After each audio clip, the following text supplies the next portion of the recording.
तुम्ही जे खाताय ते खरंच पचतंय का, की ते आत सडून तुमचं आरोग्य बिघडवतंय?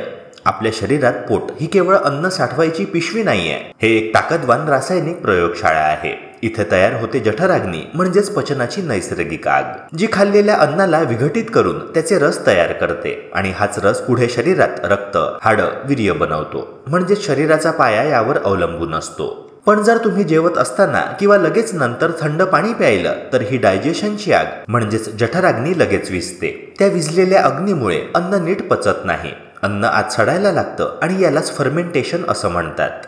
यामुळे शरीरात तयार होतात घातक विषद्रव्य जसं की युरिक ॲसिड, ज्यामुळे गुडघे, कंबर, खांदे सगळीकडे सूज आणि वेदना सुरू होतात. आयुर्वेद स्पष्ट सांगतो की जर जठराग्नी नसेल तर अन्नाचा रस बनणार नाही आणि मग शरीरात मांस, वीर्य, हाडं काहीच नीट तयार होणार नाही. म्हणून नेहमी लक्षात ठेवा, आयुर्वेदात जेवणासोबत पाणी पिणे योग्य मानले जात नाही. जेवणाच्या अर्धा तास आधी पाणी प्यायल्यास पचनक्रिया सुधारते, तसेच जेवणानंतर 30 मिनिटे ते 1 तासानंतर पाणी प्यावे. यामुळे अन्न व्यवस्थित पचण्यास मदत होते. अशाच प्रकारच्या महत्त्वपूर्ण आरोग्यदायी टिप्स करिता चॅनलला नक्की सबस्क्राईब करा.